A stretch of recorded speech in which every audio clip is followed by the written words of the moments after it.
Hello, everyone, and welcome to today's episode of The Trish Lynn Show.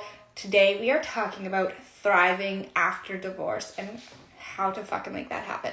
I'm so excited for our guest to come on as soon as all of these pop-ups are done coming up. Hopefully, Instagram lets you guys know that we are live. And yeah, today has been interesting in the technology world. I can just say that because the amount of troubles that I've been having have been real fun. So hopefully we get moving soon, and Instagram actually lets you guys know that we are live, and then we can jump into this conversation that I'm so excited to talk about. Hopefully we can get our guest on here. Let's just take a quick look because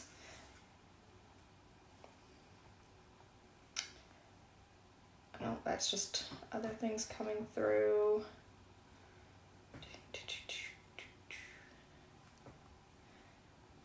It's showing that she is on. So hopefully she gets notified that we are live and she can join us. Guys, there's got to be a better way to do this. I'm going to do some research after this show because there has got to be a better way to have our guests join us where we're not sitting here waiting forever and ever and ever to start the conversation, because as you know, I do not edit these episodes. How it is how it goes across all social platforms, because that is the whole idea of the show, to have a raw, unedited, unfiltered, real thoughts show. You know, this is how things are. This is how things happen. There she is. Okay. So we can bring her on.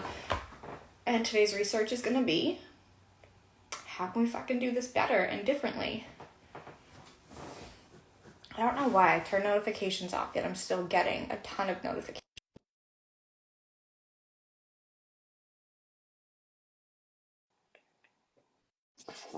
Cheryl, you've been in? Oh, you've requested. I don't get that. Happened to me on Monday too.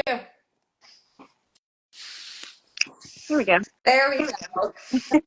I'm like, there's gotta be a better way to do this where I'm not sitting here waiting and waiting and waiting. Because I don't know how long it actually takes Instagram to push it out to everyone that I'm live. So Yeah, I did not get any kind of notification at all. And so I'm like, okay, well, let me just go and like scroll on the top where it says all the different people that are live. And I saw you're live. Okay, I'm like, okay, well, let me just. yeah, that's why I sent you a quick message, because I'm like, okay, we're gonna go. Just send you a message so you at least know. I'm like, oh, it's my research after this episode is to figure out a better way, because I love hosting this show here and utilizing this platform for these conversations, but we got to fine tune it a little bit because we're getting upwards of, I think, 40 episodes, and yeah, it's like the same thing every episode. So Yeah, that's yeah, my job for after yeah. this conversation. But I'm so excited to have this conversation around divorce and thriving after divorce and what that looks like, and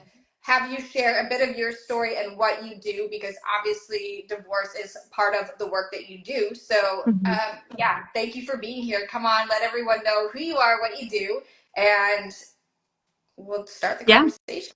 yeah. Thank you. Thank you so much for having me. So, my name is Cheryl Cutt. I am a licensed trauma therapist and a life success coach for divorced single moms.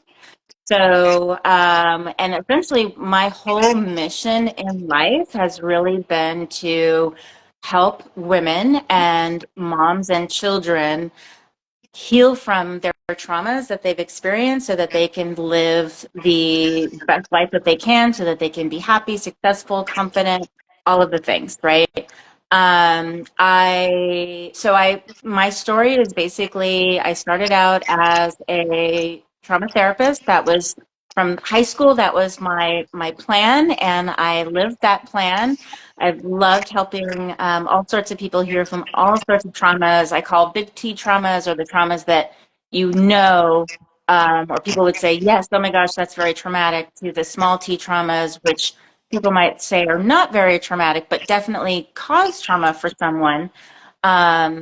And then when I moved into my own divorce experience, one of the biggest things that pushed me to go into coaching was I never wanted anybody to feel the way that I felt about themselves. I never wanted anyone to think the way that I thought about myself, because that's what sort of got me into the relationship that I had and then made it hard for me to move forward.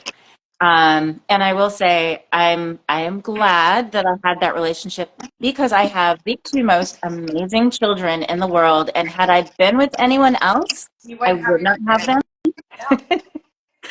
So, I can't say, gosh, the whole question about would you go back, if you could go back and do something different, would you? And no, because I wouldn't have these guys. Exactly. So, I yeah. I am the, you just like almost brought me to tears. My eyes are watering right now because I am the exact same way. I went through 16 years of a lot of hell, for lack of Mhm. better words. Yeah. And if I could go back and change it, I Yeah. wouldn't. Because one, it's put me on the path that I'm on today and what it is I'm creating. And my kids, I have three of the most amazing, sometimes most amazing kids. And I wouldn't trade them for anything. I absolutely love having them. You know, the relationships that I have been able to build with each and every one of them is different and Hmm. it's incredible. And without my ex, I would have, Hmm. yeah, Yeah. I think the only thing that I would say that I would change is that I would prepare better for divorce, and I would divorce sooner. That would be the only thing, right?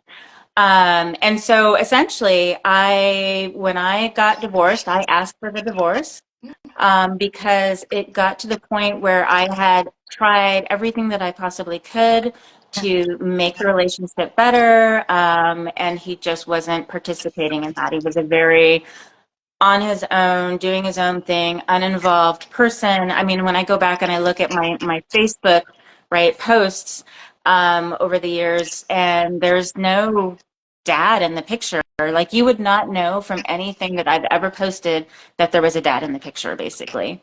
And so I got there, and there were other things too that happened, and I just got to the point where I can't do this anymore. And I asked for the divorce, and it was, in some ways, I'm happy because it was not difficult. He just kind of washed his hands and was like, "Okay, you take care of everything. You sell the house. You do it all."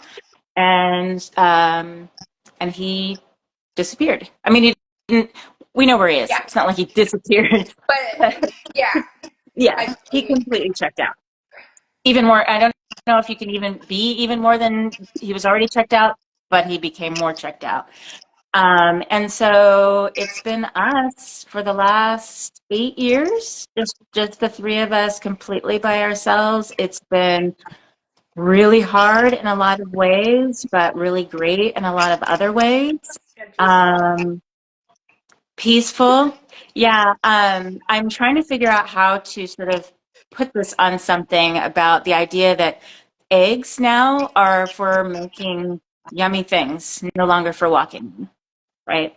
Yeah, I don't ever have to be like, okay, guys, we need to relax, or we need to be quiet, or we need to do this, or we need to do that, because we don't know what's going to come in the door, after work, and I don't have that. It's so peaceful. I don't miss those days at all. I do not miss those days. Yeah, yeah. It's stressful not knowing what you're going to be dealing with, Yeah, and being with someone who asks for you to do things and then you do them and then it's either not acknowledged or it's criticized or, not enough. not enough. Yep. Exactly. Yeah. Exactly. Yeah. And I want to say something about that. So when I said, things I would change, one of the things I would change is recognizing him. So when I first met him, one of the things, and knew that I wanted to be with him, one of the things I said to myself was, you know what? It's okay that he doesn't have any romantic notions, that he does, like all the things that I wanted in a relationship, because You, I have enough of that for the both of us, right? And so when you talk about not enough, like he wasn't enough. yeah. And I didn't and I didn't, I guess, not, it's not that I didn't respect myself enough. I didn't really even know myself enough to be able to Yeah. say, To make those choices and yeah, say, these are my standards and I'm yeah, not settling yeah, for less.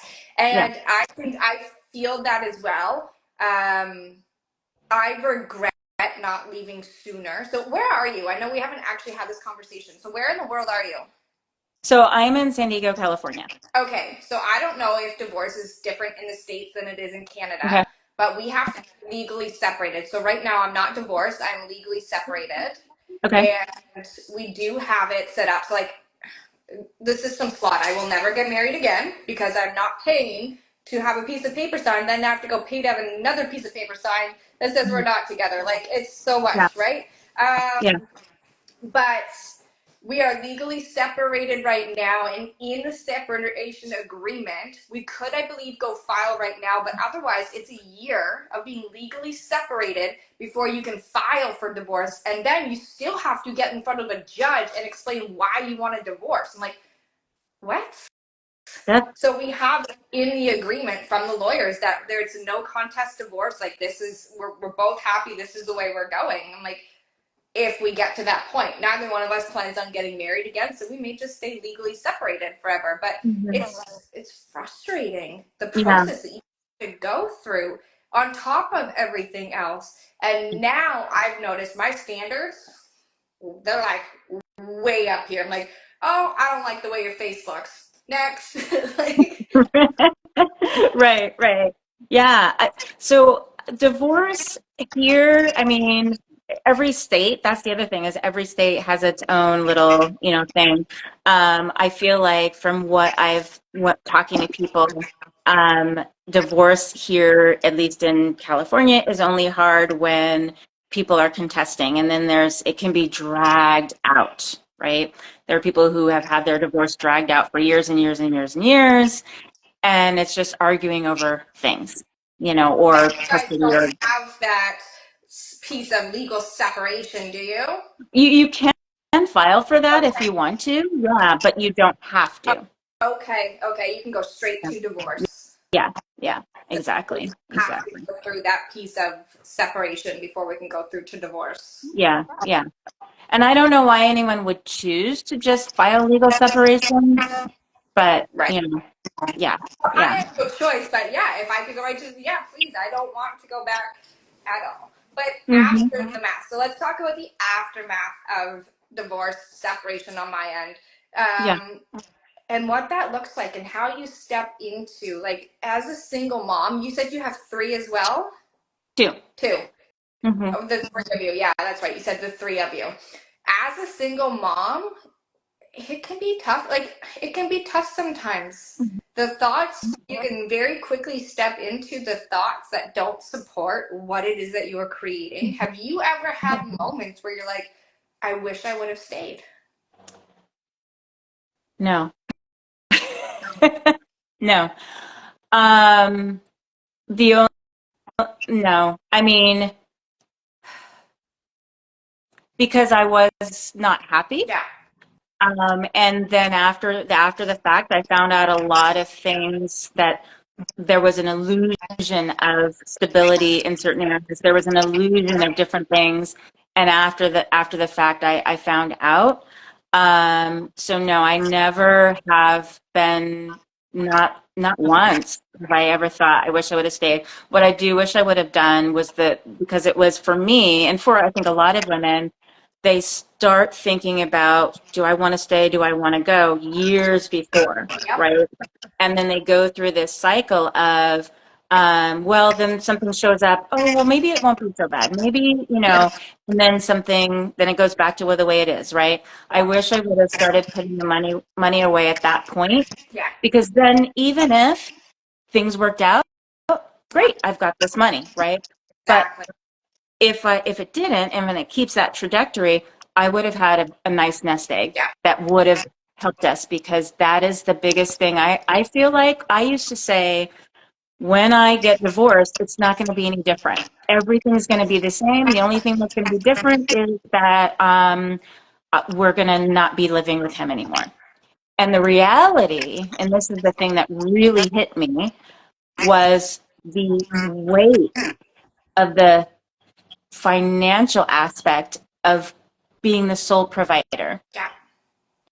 It's scary. So It's that scary. aspect, and this is a conversation that I love and I could dive into and talk about for. I have a program that I've just launched literally around that Mm-hmm. M3 because I set that intention before I left that I was Mm-hmm. not going to struggle, that my bills were Mm-hmm. always going to be paid on time, Mm-hmm. and like financially, I was not going to have a difficult time, and I haven't. But Right. I had to do so much work around that to be in this position where I haven't struggled. And that's the Mm-hmm. piece that I want to share because it's a deeper process than it's a heavy weight. Mm-hmm. And you can get into that cycle of, that downward spiral thinking of, what if this doesn't work out? Where's the money going to Yeah. come from? Yeah. All of those low vibrational negative thoughts. Yeah. I've gotten myself in those thoughts Mm-hmm. before. Moving to Mm-hmm. this house, I was in those thoughts and I almost started panicking. I'm like, wait a second. I Mm-hmm. know the work I've done. Let's take a step Mm-hmm. back into this version of me who doesn't struggle because I know things get to work out for me. But Right. it's still scary as a single mom, being Yeah. a sole provider, being the one who has to put the roof over your kid's head. You don't want to say no. This is again why I created, this is my signature program because it is an embodiment of the work I've done to get to where Mm-hmm. I am. Because we don't always want to say no to our kids when we're out. And I Mm-hmm. hate, and it is the worst feeling. And I've actually shifted my thoughts around this when we are out because my daughter loves, loves, loves, loves. Every time we go out, she has to get something. Mm-hmm. And Mm-hmm. I used to say, and I've caught myself saying it, and like, well, I can't afford that right now. And I'm like, Yeah. no, full stop. I'm like, it's not that I can't afford it, Emma. It's Mm-hmm. that you don't need it, and you don't need something every single time we go Right. out. Right. Right. Yeah. So it's, Yeah. it's catching those thoughts and Mm-hmm. watching where your energy is at, Mm-hmm. and being really mindful of Yeah. those thoughts and Yeah. shifting and looking for the positive. And it is when you're in that position, it is so much hard. It's easier for me to sit here and say because I did a lot of the work to get to where I am. Mm-hmm. And I did it before leaving. I started working on my money mindset Mm-hmm. before I even left. And like you said, like Right. it was about, I'm gonna say 4 years, probably longer than 4 years of, I should leave. Mm-hmm. But I stayed. But I Yeah. started the planning process and I started doing the me work Yeah. because toxic relationships, you go back. Yeah. You Yeah. Yeah. go back. Yeah. So breaking that cycle and, shifting my mindset in all of the areas so that this time when I left, I could stay gone. Right. Well, and I think for me too, and this is something that's I mean really important is that I believe that he would do what he was supposed to do. That I actually, had he done what he was supposed to do, child support, alimony, Yeah. all of the things, we would have been fine. Yeah. And I think that in itself, like this whole idea that you're divorcing someone, right, who is not performing and reliable in all of these areas, why would you think that suddenly after that they would do what they're supposed to do? So you really have to get into the mindset of, especially if you're choosing the divorce, right? Because then you have you have the benefit of the forethought of the planning, right? Somewhat. So, to even just say, I need to just start focusing on me Yeah.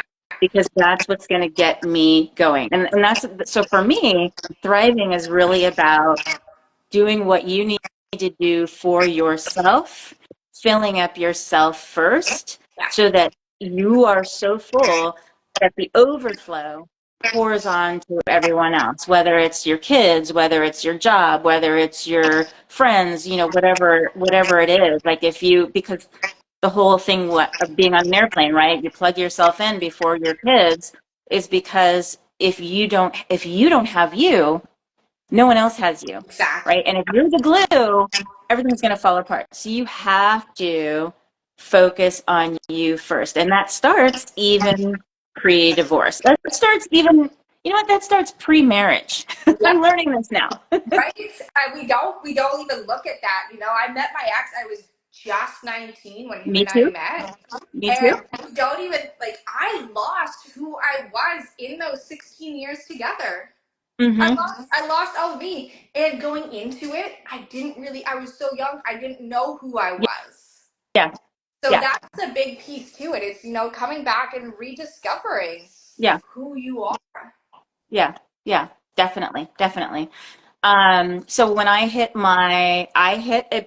a ground, like ground zero, my pivot moment, was basically me not being able to Yeah, function, being completely depressed. I ended up actually, I drove, and as a therapist, I know a lot of things, right? yeah, I remember I was driving to the Verizon store for something and it was raining and I was sitting in my car and I just started bawling because I felt completely trapped. Um, and it wasn't that I wanted to ever harm myself, but I knew that I couldn't do this anymore and I didn't know what to do. I ended up calling a hotline, which of course they're geared for people who are suicidal, which I wasn't. And when I didn't get my needs met, that was when I realized, Cheryl, you know what to do. You have helped so many people heal from all sorts of traumas, and they are living amazing lives because of what you did. You can do that for yourself, right? And even then, when I then got home and realized, okay, what do I need to do? I still waffled because, well, it needs to be this way or it needs to be that way. I have to have it all perfect. And no, you just start ugly because you don't, perfection doesn't exist at all. It's not a thing. It may be a thing for like a one moment in time and then it's gone, right? You don't get it back. And so I really started with changing my mindset. yeah, It's funny because I remembered that people view Lent. Lent is, I'm Christian born, yeah, but I'm more spiritual now. But I was like, I've never done it. I don't really know what it means, but I know you have to give up something until Easter. And so I thought, I was sitting there and I thought, well, what would you give up? And I said, negative thoughts. I will stop being negative for Lent. And then it was like, okay, well, when is Lent? Oh my God, it's tomorrow. And I literally, the very next day, was in the shower. The water felt amazing. And I said, oh my God, I don't have time for this. Well, I can't do this. This is, and I stopped myself and I said, Cheryl, you're not allowed to have negative thoughts. You're not allowed to, say you can't have something. I changed it right at that moment. And from there, there were so many different techniques and different things that I did that got me out of that cycle, that gave me energy, that gave me hope, that gave me happiness, that gave me the ability to be there for my kids who were also really struggling with abandonment issues and just the divorce itself and all of the changes. Um, yeah, and I want to say too, like thriving and healing yeah. is not about everything is wonderful now. I don't, you don't have any negative feelings, that you're always happy, that things are always going your way. It's not Thriving, go ahead. it's not linear at all. It's ups and Yeah. downs. I Mhm. mean, sorry, I'll let you finish and then I'll say what I'm going to say. Yeah, yeah. Well, I was just going to say that thriving and healing is about how you manage it. Like when things, because something will always come. Life is up and down, sideways, diagonal. Things are always going to happen. Thriving means you know how to manage them. They don't knock you completely down. When you are healed, even from your ex, that doesn't mean you're never going to be angry or sad. What it means is it's not going to rock your world to the point where you can't function anymore. You're going to be able to feel the feeling and then you keep going. Yeah, you're able to stand strong and move Mm-hmm. through it. And that's it. Part of thriving is learning how to Mm-hmm. handle those emotions Yeah. because for me, my emotions used to control how I was showing up. Mm-hmm. And Yeah. I had to take that step back. Like a lot of people think, okay, yeah, we'll just leave the toxic situation. no, there is still so much more to it because your mindset, like again, the mindset work Yeah. before I even left, Yeah. it's such deep mindset work because, I had no self confidence. Mm-hmm. I didn't have an income. My business was generating nothing. Mm-hmm. Uh, Mm-hmm. so many, like, just so many other pieces that I've had to start again with me. You have to fill yourself up in order to get to this space where you are happy and you are thriving. And there's still moments. Sunday that just passed, I had a day. Mm-hmm. I allowed Mm-hmm. myself to have that day, and I didn't sit in the negative thoughts because I was having some thoughts. I didn't sit in it. I wasn't, upset. I was frustrated, but I'm like, you know what? Mm-hmm. We're just gonna have a day, sit here by Mm-hmm. myself, not do anything, Right. and tomorrow morning wake up and remember who the fuck I am and Yeah. get back at it. Yeah. And that's Yeah. all we do. We're human, right? So we're having those moments and Mm-hmm. moving through them and taking the time but you need, but it doesn't hold us forever. Right. And I will say I had a weekend.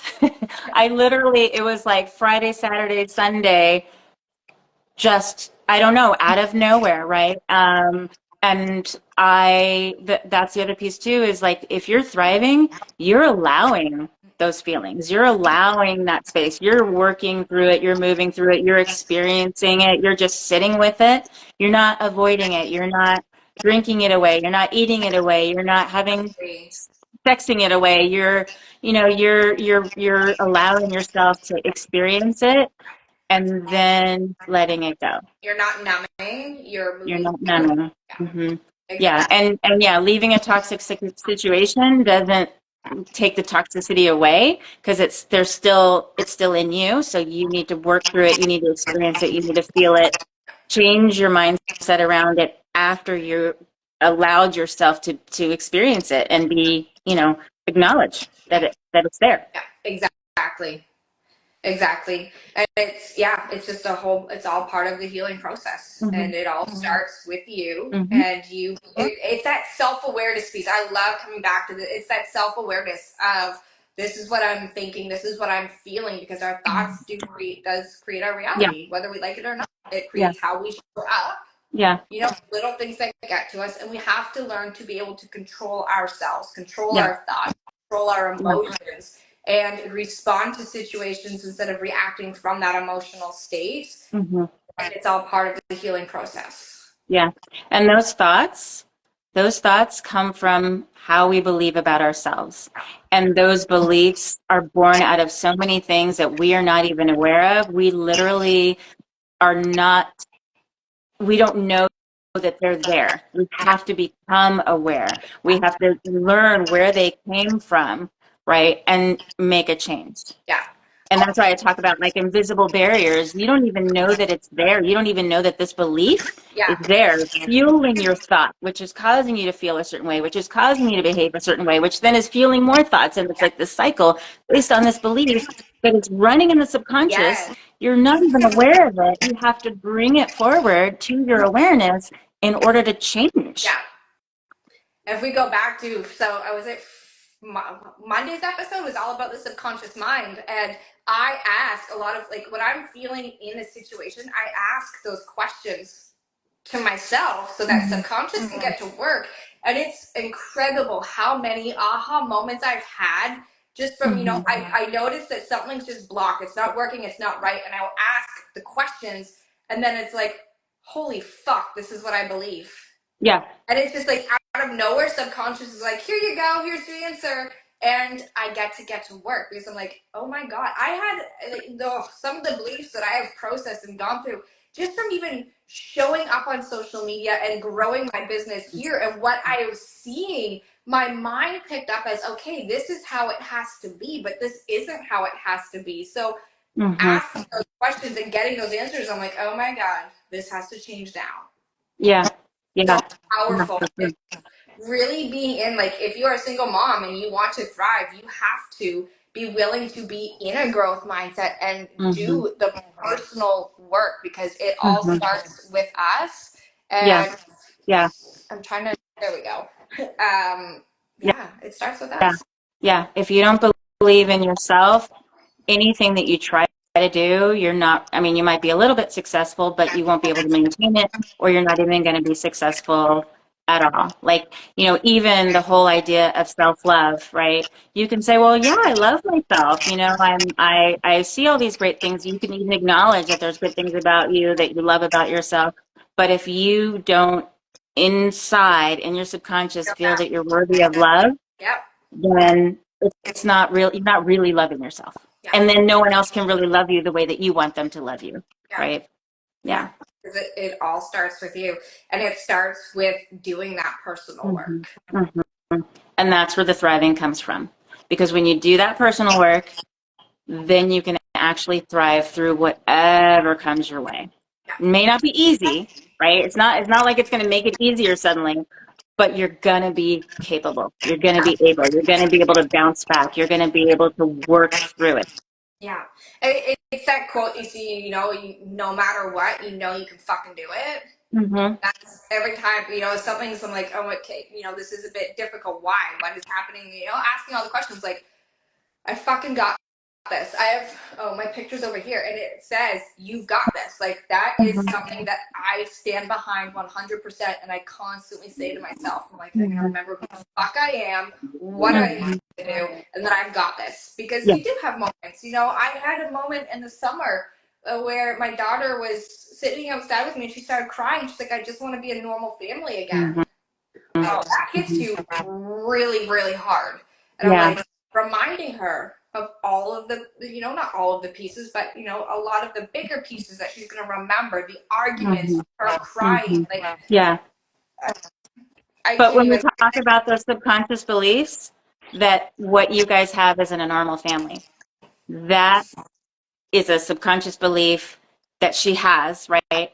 And there are any family where people love each other, whether even if it's just friends, that is a normal family, Yeah. And right? that's what I had to bring to her attention because she's 8. So it's trying to be able to explain it to her, right? So, talking about the arguments and how hmm dad was, and, he's still the same way, unfortunately. But when they're with me, they get a Yeah. different reality, right? Yeah. But saying like, that wasn't normal, and that's hmm not healthy. It's not healthy hmm for me, and it's not healthy for you and your brothers. Right. So being able to shift it that way, and now hmm seeing how much happier we all are. hmm Right, right, exactly. Yeah, I had a conversation with my daughter last night about all the memories and the arguments and the things that when she was little, because she was it was the summer between fourth and fifth grade for her when we got divorced, and just all the things that she remembers happening. And,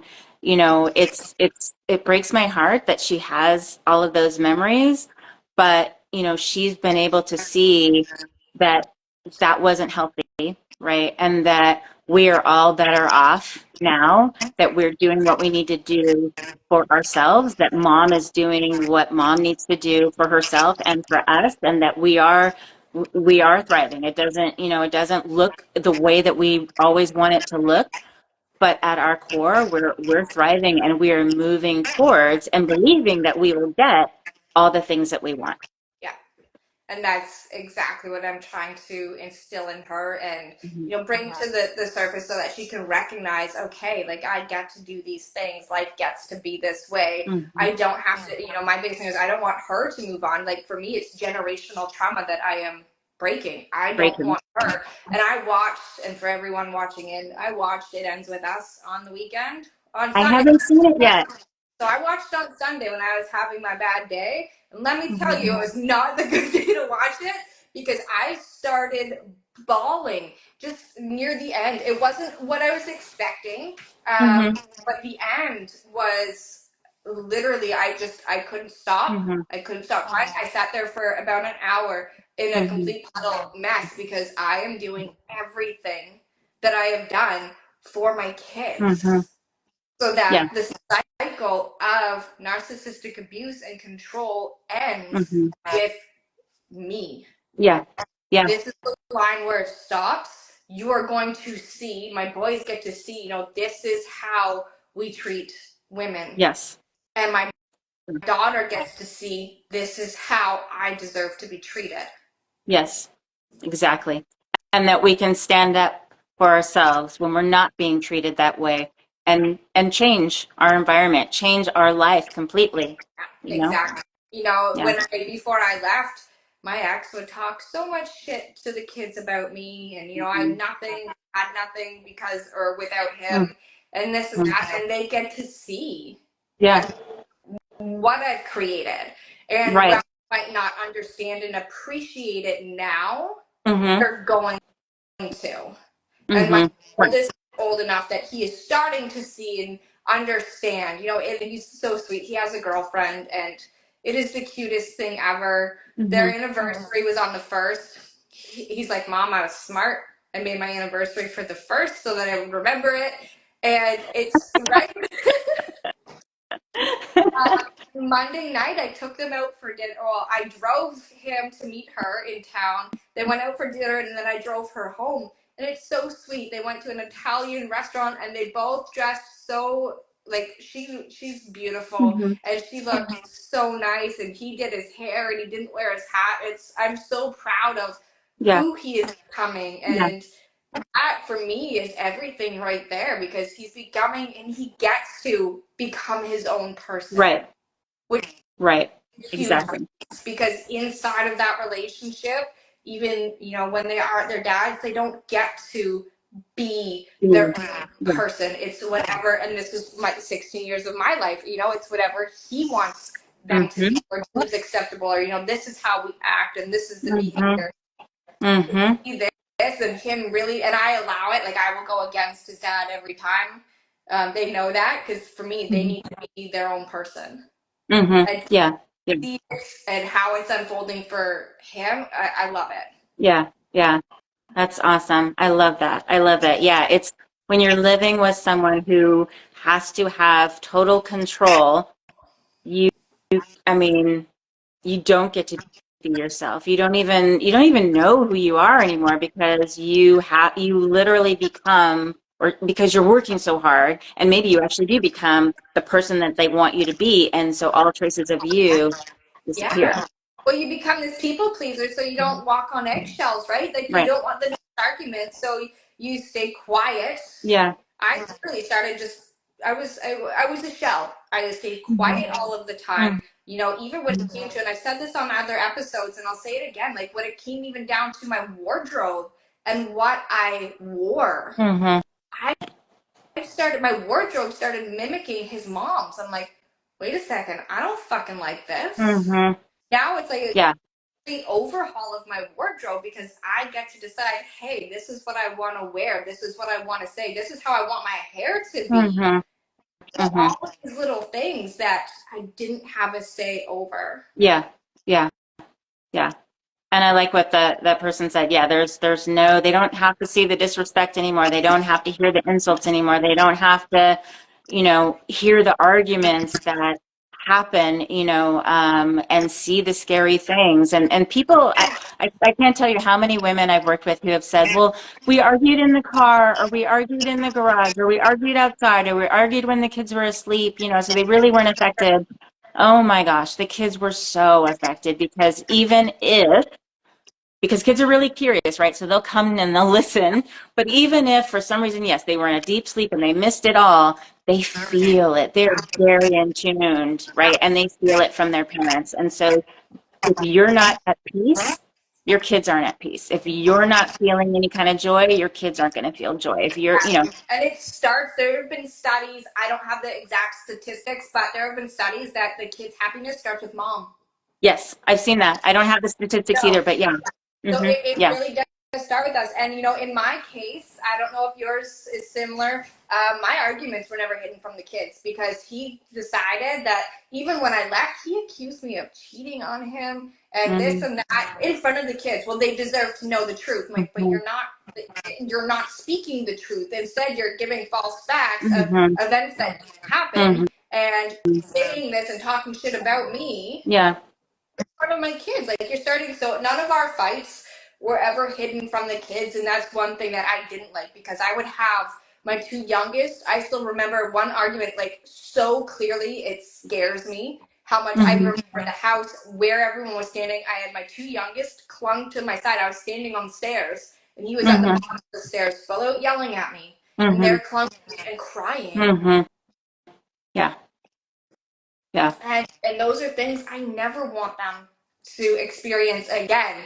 And he's moved on. He has a girlfriend. Are they going to experience that with her? I don't know, Right. but it doesn't matter because she's not mom. Mhm. And now, in Mhm. my eyes, they're not seeing it and experiencing it with me, Mhm. and that's the step I had to Yeah. take. And you're creating that foundation so that even if they do end up seeing it when they're with him, Yeah, that they don't see it with you, and you're creating that healthy foundation yeah, just by you being healthy. yeah. And they've yeah, I'm the foundation. I'm the safe space. I've noticed, my son has noticed that he sleeps in. My oldest is the one who's really noticed this. He sleeps in when he's here. And I Mm. think it's because, well, I know it's his nervous system finally feeling Mhm. safe enough Mhm. to not have to conform to, oh, I have to be up this early to do this, this, this, and this. Mhm. Mhm. I Yeah. get to rest and I'm not going to get in shit if. Yeah. Yeah. And that, as a mom, hurts me that it's like that, but at the same time, I'm happy because Mhm. he gets to have that rest when he's here. And now that we're back to every other week, Mhm. he gets to have that space and that time Mhm. and heal and Yeah. calm. Yeah. Yeah. Yeah. And the kids need that. Even if they're, even if they're looking like they're fine on the outside, there's a lot of them in the inside that's not fine. Yeah. And, I think that's another piece to be aware of. Thriving might, you might not see things on the outside of people who are not thriving at all. Like they're going to put this mask on for everyone else to see. They don't want to feel weak. They don't want to feel like they're going to fall apart and never get put back together. And so they have, adults and children alike. And that's also not thriving. Thriving is being able to be open and honest with how you feel to yourself Yeah. and to others, and not to vomit all over everybody you're feeling, but like to like be present 100%, and know that it's okay. Yeah. I'm not weak because I feel this way. I'm not weak because I'm crying. I'm not weak. I'm actually really strong, and letting these emotions out is Yes. actually a way of helping me be strong. That's why I say that too. Like if you feel like crying, but you can't, watch a movie that makes you cry. Just Right? bawl it Like, all out. diet is the best medicine. We are talking about thriving after divorce. Yeah, we are talking about thriving after divorce and how to thrive after divorce, and right now just the effects of divorce on our children, and Mm-hmm. just sharing bits of our story that hopefully can resonate with the audience who catches the episode and joins in, because it is such a powerful topic, and I feel like there's a lot of these conversations that don't happen because Mm-hmm. everyone is still very closed off about it, but you don't feel alone. And these are the experiences that we go through and that we've been through, and if anyone is resonating and they feel alone, Mm-hmm. jump in on the conversation and share, because we are here to support you. Yes. I had something I wanted to say and now it's gone. I don't remember at all what it was. Yeah. Maybe was it No. about kids? Was it about being a mom, thriving as a mom, expressing your feelings, watching something that makes you cry to get those Oh, emotions yeah, out? we got the crying. So my oldest, he has had, Mm-hmm. like, for me, in that relationship, crying was considered a sign of weakness, or I would get told I'm soft and I have to learn to take things better and this and that. I'm like, well, no. So for him, that carried on Mm-hmm. and that thought process. And when he is here, he has broken down crying so many times. Mm-hmm. And I'm like, it's okay, Yeah. dude. I'm like, I understand. Unfortunately, I understand all too well what you're going through and what you're experiencing. Mm-hmm. So I will share my experiences with him, because Mm-hmm. I never once, like, I don't talk bad about their dad at all. He's so their Mm-hmm. dad, and for boys, their dad is their superhero. Mm-hmm. But my oldest is starting to pick up on a lot of things, so I will share my experience with him that Mm-hmm. can relate to what he is going through, so he doesn't feel guilty Right. or like he's a wimp because he's crying. I'm like, Right. you're carrying a lot of heavy things, Yeah. so it's okay to cry. Mm-hmm. And I will give him a hug, and you know what? It makes me so happy. And he'd probably kill me if he knew I was saying this on social media. But for him to sit and trust me enough to Mm-hmm. open up and cry, and I will give him a hug, and he will cry. Mm-hmm. And being able to be that vulnerable takes a lot of strength. That's why I say crying is not weakness, Yeah, because you have to have the strength enough to be vulnerable with someone to just let it out, yeah.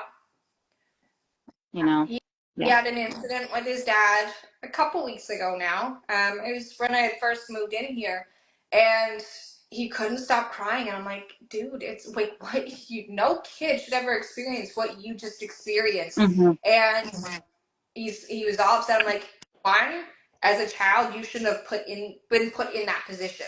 Yeah. So it's okay to cry. I'm like, let's calm down now. Let's Mm-hmm. let's move through this, but it's okay. And it's being able to show him that it's okay and that Mm-hmm. you're gonna be Yeah. okay. Yeah. For sure. For sure. But again, we can say those things. We have to demonstrate. Yeah, They see how we do it, and then they emulate that. that Like, no longer is it what is it? Do what I say, not what I do. Like, kids literally do what their parents do.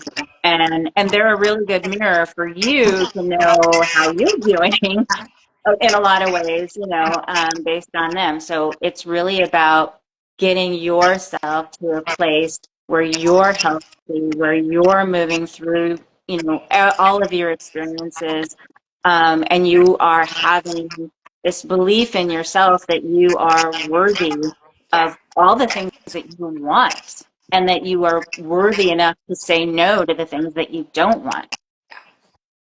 Yeah, yeah. And exactly. actually, if I can say, that's what my signature coaching program is about, is learning all of those steps that you need to take to feel worthy, figuring out what you even want your life to be. Because like we talked about, a lot of us lose sort of our identity trying to be people pleasers and all of that, that figuring out what do you want your life to look like, and how do you get there, and how do you maintain it once you're there, and the internal work and the external work to do that. And I love that I get to take all of my therapy knowledge from the past 25 years and infuse it into that. So I get the added benefit of my own experience plus all the work that I've done as a therapist, and get to put it into a coaching program so I can help and impact so many people Exactly. beyond my state, because I'm only licensed in my state, so I can only impact these people, but with my coaching I can help so many more. Yeah, so many more,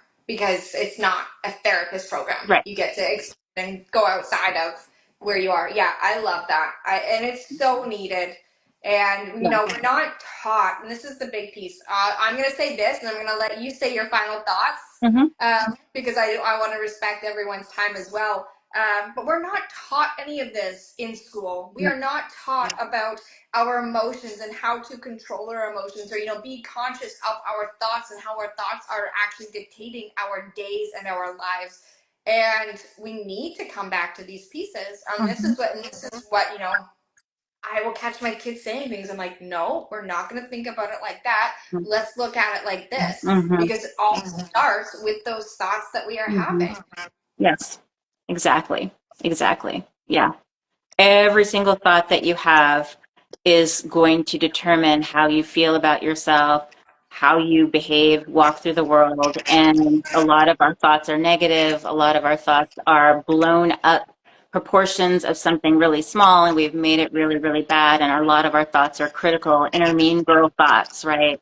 And it stems from those beliefs. And in order to really thrive, you really need to change all of that, Yeah. and look at it from a real lens that you are worthy, of everything that you want. Yeah. Yeah.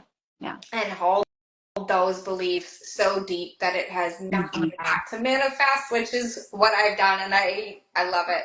Yeah. And I love being able to share that because I didn't think it was possible. So for me, I didn't think where I am right now was possible 2 years ago. So Mm-hmm. Mm-hmm. every Yeah. day now, I moved October 1st. Every day I Mm-hmm. am in awe of this is my fucking Yeah. life. And this is what my life looks like. Yeah. And it gets to be this good and it gets to be this way. Yeah. So it's And it's because you had that belief. You were able to, even though you didn't think it was possible, you still have that belief, yeah. that internal belief that I'm going to get there. And Yeah. here you are. Yeah, exactly. I have loved this conversation. Okay. I feel like we could keep going on, so we're definitely going to have to do a part two because this has been really, really good. But I do want to honor everyone's Mm-hmm. time for the episode. So for anyone who is catching the replay, or if you're still here and you have anything that you want to contribute to the conversation, drop it in the comments. We are here for the conversation, and I love having these conversations. Is there anything that you wanted to end with? I just want to end with, yes, thank you so much for having me. I really enjoyed the conversation as well. I could talk for days and days and days on all of this stuff. I'm really passionate about it. Tell everybody, follow the Trish Lynn Show, follow Divorce Mom Thriving, because we are here to help you get through and heal and move forward and live the life that you want through both of our signature coaching programs. And yeah, that's, you do it Yeah, for that's yourself and for your kids. I am going to drop your information in the caption so everyone can find you. And Okay. thank you so much for being here. Thank you for having me. Bye. Bye.